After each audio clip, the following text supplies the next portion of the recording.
Congress voter अधिकार यात्रा निकाल रही है। यह वस्तुतः बांग्लादेशी और रोहिंग्या अधिकार यात्रा है, ये वोटर यात्रा नहीं है। इसका बिहार से कोई लेना देना नहीं है।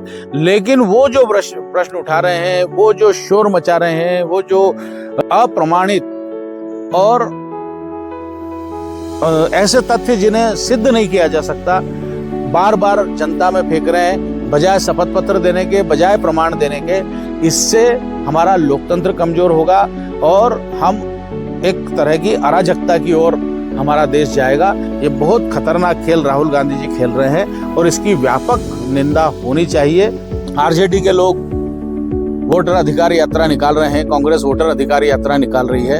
इन्हीं के पिताजी लालू यादव, वो एक चुनाव में उन्होंने एक अभियान निकाला था, लाठी घुमावन तेल पिलावन। गांव गांव में उन्होंने बिहार के लोगों को तैयार किया, उनको लाठियां बांटी और कहा कि तेल पिला के लाठियां तैयार रखो, चुनाव आ रहे हैं और ये जो विपक्षी पार्टियां इनको मारेंगे। ये ऐसा भी चुनाव हुआ है। बहुत बड़ी संख्या में वो बांग्लादेशियों को, जो करीब 4-5 करोड़ इस देश में है, उनको भारत के नागरिक बना देना चाहते हैं, रोहिंग्याओं को भारत का नागरिक बना देना चाहते हैं इस वोट के माध्यम से। नमस्कार मित्रों, मैं डॉक्टर चिंतामणि मालवी अपने YouTube चैनल पर आपका स्वागत करता हूँ। बंधुओं, लोकतंत्र अब तक की जितनी भी शासन व्यवस्था है उसमें सबसे ज्यादा उन्नत, सबसे ज्यादा प्रगत और लोकप्रिय शासन व्यवस्था है। हम इतिहास में देखते हैं कि पहले कभी राजतंत्र था, राजा फिर उनका बेटा शासन करता था, पीढ़ियां शासन करती थी। फिर हमने देखा फ्यूडल लॉर्ड भी हुए, सामंत हुए। फिर आधुनिक युग में तानाशाही भी आई, जिसमें राजा तो शासक नहीं बना, लेकिन जनता में से ही कोई व्यक्ति उठ करके उसको इतनी लोकप्रियता हासिल हो गई कि वो शासन व्यवस्था उसने संभाल ली और फिर वो सर्वाधिकारी हो गया। तो हम देखते हैं कि नाजीवाद, फांसीवाद, ये शासन व्यवस्थाएं भी तानाशाही की हमने देखी। फिर कम्युनिस्ट तानाशाही भी लंबे समय तक, और आज भी उत्तर कोरिया में चल रही है, चाइना में चल रही है, जहां एक ही पार्टी की सरकार है और कोई चुनाव नहीं होते। आपको कैंडिडेट तो चुन सकते हैं, पार्टी नहीं उसमें चुनी जा सकती, पार्टी वही रहेगी। तो ऐसे भी शासन व्यवस्थाएं हैं। लेकिन जितनी भी ये शासन व्यवस्था है, इनको ये तो कहना ही पड़ता है कि हमारे यहाँ लोकतंत्र है, हम लोकतांत्रिक तरीके से सरकार बनाते हैं, क्योंकि लोकतांत्रिक व्यवस्था सबसे आदर्श मानी जाती है। लेकिन बहुत अफसोस की बात यह है कि आज राहुल गांधी जी हमारे लोकतंत्र को चुनौती दे रहे हैं। लोकतांत्रिक संस्थाओं के प्रति अविश्वास पैदा करके वो देश को अराजकता में धकेलने की कोशिश कर रहे हैं। और यही राहुल गांधी है। मैं थोड़ा सा आईना उन्हें दिखाना चाहूंगा कि हम देखते हैं कि उनके स्वयं नाना जी जब बने तो 15 राज्यों में से किसी भी राज्य ने उनका समर्थन नहीं किया था, लेकिन उनको प्रधानमंत्री बनाया गया, कांग्रेस का अध्यक्ष बनाया गया, फिर वो प्रधानमंत्री बने। उनकी दादी ने आपातकाल थोपा, आपातकाल लगाया। नेहरू जी पर अनेक आरोप है लोकतांत्रिक मूल्यों की धज्जियां उड़ाने के। उन्हें बाबा साहब अंबेडकर को हराने का, 72,000 वोट बोगस करार देकर के हराने का काम करने का आरोप है। और ऐसे तमाम लोकतंत्र को उन्होंने चोट पहुंचाने का काम किया। लेकिन अब जो कर रहे हैं ये आग से खेलने का काम है, क्योंकि हमारा लोकतंत्र धीरे धीरे विकसित हुआ है। 2500 साल पहले भी हमारे यहाँ लोकतांत्रिक व्यवस्था थी, गणराज्य थे। लेकिन अभी हम देखते हैं कि जब देश आजाद हुआ तो अलग अलग ऐसे शुरुआती चुनाव हुए, अलग अलग डब्बे रख करके उसमें आपके पसंद के उम्मीदवार में आप अपना मत डाल दीजिए और वो गिनती हो जाती थी, चुन लिया जाता था। फिर मोहर लगा करके चुनाव होने लगे। मोहर जो लगती थी तो उसमें कई बार विवाद भी होते थे कि भाई मोहर इस पे लगी कि इस पे लगी, क्योंकि मोड़ने में 2 जगह हो जाती थी। ये भी होता था कि मतपत्र लूट लिए जाते थे, मतपत्र जला दिए जाते थे। और ऐसी अवस्था से बचने के लिए हम देखते हैं कि ईवीएम आया। ईवीएम का भी अब जो है M3 वर्जन है, मतलब अब जो वर्जन है ये तीसरी जनरेशन है, निरंतर इसमें विकास हुआ। ईवीएम पर भी बहुत प्रश्न राहुल गांधी जी ने उठाए, लेकिन उन्होंने देखा कि ईवीएम पर कहीं हम तथ्य नहीं दे पा रहे हैं, कहीं हम सिद्ध नहीं कर पा रहे हैं, इसलिए अब उन्होंने ईवीएम को छोड़ दिया। अब वो और डार्क एरिया में चले गए। अब उन्होंने सीधे वोटर लिस्ट पर ही प्रश्न उठाया और भारतीय जनता पार्टी माननीय प्रधानमंत्री श्री नरेंद्र मोदी जी को वोट चोर का नारा दिया। एक भी प्रमाण उनके पास नहीं। ये जो जिनके लिए वो उठा रहे हैं, जिनके नाम काटे गए, जैसे हम बात करें बिहार की, तो बिहार में 65 लाख मतदाताओं के नाम काटे हैं। उनमें से 25 लाख वो है, 22 लाख वो है जो मर चुके हैं, मृत हो चुके हैं, घोषित है, लेकिन उनके नाम है, हटाना ही चाहिए। 15 लाख वो वोट है जो एक जगह से दो जगह जिनके नाम है वो हटे। कुछ लोग बाहर चले गए, कुछ लोग है ही नहीं। फिर 8 लाख मतदाता केवल किशनगंज, पूर्णिया और कटिहार में है, क्योंकि यहां पर बांग्लादेशियों की जनसंख्या 60%, 43%, 36% ऐसी हो गई है। और इसके अतिरिक्त यहाँ जो आधार सिचुएशन है, कांग्रेस ये भी मांग कर रही है, आरजेडी भी मांग कर रही है कि आधार को वोटर होने का प्रमाण माना जाए, लेकिन इन जिलों में आधार सिचुएशन जो है वो 126% किशनगंज में, जहाँ सबसे ज्यादा जो है बांग्लादेशी है, पूर्णिया में 122%, कटिहार में 120%, ऐसे बड़े हैं। वैसे ही कितनी बड़ी जनसंख्या में हमारे यहाँ जो है घुसपैठी आ चुके हैं बंगाल से, कि जो संथाल परगना है वो 4-5 जिले हैं, उसमें केवल 1-2 साल में ही 8 लाख संख्या बढ़ी है। तो क्या इनको वोटर बना दिया जाए? तो ये लड़ाई लोकतंत्र बचाने की नहीं है, वोटर के अधिकार की नहीं है, बिहारियों के अधिकार की नहीं है। ये लड़ाई बांग्लादेशियों को, रोहिंग्याओं को नागरिकता देने की लड़ाई है। और जब आप चुनाव आयोग पर आघात करते हैं तो ये हमारे पूरे लोकतांत्रिक मूल्यों का पर आघात है, क्योंकि जहां भी चुनाव आयोग पर आघात हुआ, उस पर अविश्वास आया, तो उसका स्थानापन्न, उसका विकल्प केवल अराजकता रही।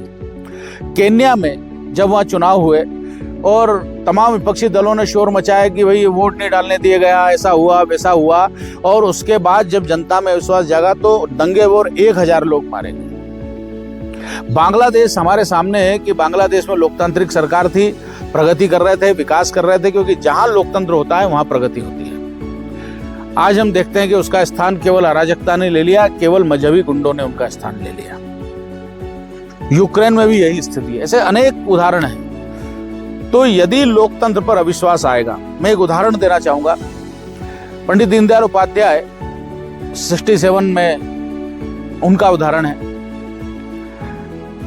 पहला चुनाव 52 में हुआ, क्योंकि 47 में तो सबको मिलकर के सरकार बनी थी, 52 में हुआ, और तीसरा चुनाव 67 में हुआ। तब तक कांग्रेस की सरकारें थी, बनी रही राज्यों में भी, केंद्र में भी, लेकिन तब विपक्षी बहुत उनकी अलोकप्रियता बढ़ी और विपक्षी दल अस्तित्व में आए।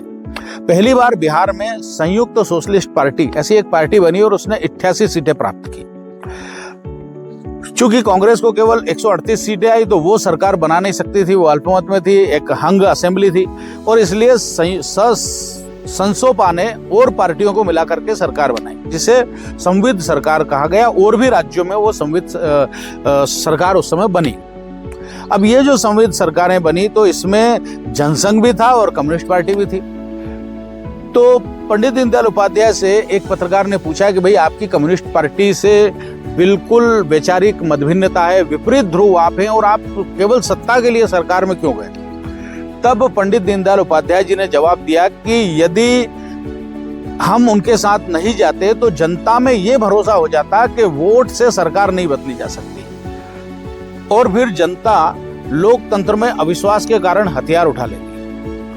जनता में ये भरोसा पैदा, हम पार्टियां आपस में मिलती रहें, हमारे मतभेद रहें, लेकिन जनता में ये भरोसा होना चाहिए कि वोट से सरकार बदली जा सकती है।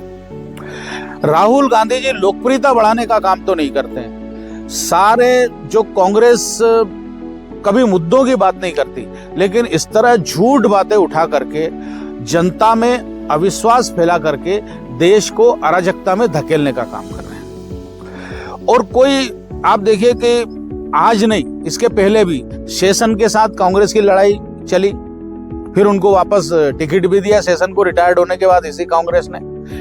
पहले चुनाव आयोग 1 सदस्य था, फिर 3 सदस्य किया। पहले चुनाव आयोग 3 में से भी एक मुख्य चुनाव आयुक्त तो था, फिर तीनों को समान अधिकार दिए। यानी चुनाव आयोग के साथ भी खेल कांग्रेस करती रही। और अब जो उन्होंने किया है कि अभी वर्तमान चुनाव आयुक्त ज्ञानेश कुमार जी के जो पैटर्नल हाउस है, जहां उनके माता पिता आगरा में रहते, उन पर हमला किया गया। ये वस्तुतः संवैधानिक पदों पर बैठे हुए लोगों को डराने की कोशिश है। और राहुल गांधी इसके पहले भी संवैधानिक संस्थाओं जैसे हम देखते हैं कि रिजर्व बैंक, फिर सुप्रीम कोर्ट और अब चुनाव आयोग सब पर आघात कर रहे हैं ताकि हमारे लोकतांत्रिक मूल्य खत्म हो जाए। इसके पहले उन्होंने ईवीएम पर भी पर्याप्त आघात किए, लेकिन ईवीएम को वो गलत सिद्ध नहीं कर सके, क्योंकि ईवीएम फुल प्रूफ व्यवस्था है। अब तो M3 आ गया, उसका तीसरा वर्जन आ गया। और ईवीएम 82 से शुरू हुई, कोई आज से शुरू नहीं हुई, कांग्रेस के समय से शुरू हुई। राहुल गांधी जी, राजीव गांधी जी तो बड़े पुरोधा थे कि भाई ईवीएम होना चाहिए, क्योंकि हमारा देश में करोड़ों की संख्या में मतदाता है, कोई छोटा देश नहीं है जहां कागज पर चुनाव हो जाए। तो ईवीएम होना चाहिए ताकि जल्दी रिजल्ट आ जाए।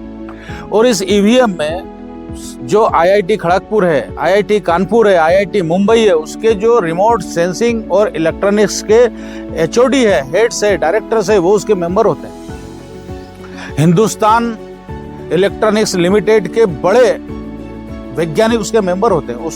उसको कोई छेड़ नहीं सकता, लेकिन फिर भी पहले उस पर अविश्वास किया और अब सीधे वोटर लिस्ट पर आघात करने का काम किया। इसके पहले भी उन्होंने कर्नाटक में एक स्थान पर कहा कि भाई यहाँ 1 लाख वोट है, लेकिन दावा उनका 1 लाख वोट बोगस है, लेकिन बाद में उनका दावा गलत निकला। कई बार झूठ सिद्ध हुए, लेकिन वो नुकसान जो लोकतांत्रिक अवस्था, लोकतांत्रिक मूल्यों को पहुंचा रहे हैं, वो इस देश के लिए बहुत घातक है। वो इस देश को अराजकता की ओर ले जाते रहे हैं। और प्रत्येक नागरिक को राहुल गांधी जी के इस तरह के कृत्यों की, जो केवल झूठ है, और इसका जो परिणाम होगा वो इस देश में व्यापक हिंसा के रूप में होगा, क्योंकि वो लोगों को उकसाने का काम कर रहे हैं।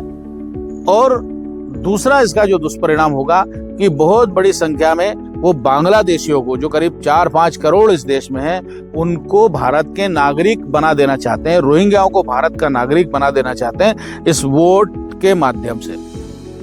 आज आरजेडी के लोग वोटर अधिकार यात्रा निकाल रहे हैं, कांग्रेस वोटर अधिकार यात्रा निकाल रही है। इन्हीं के पिताजी लालू यादव, वो एक चुनाव में उन्होंने एक अभियान निकाला था, लाठी घुमावन तेल पिलावन।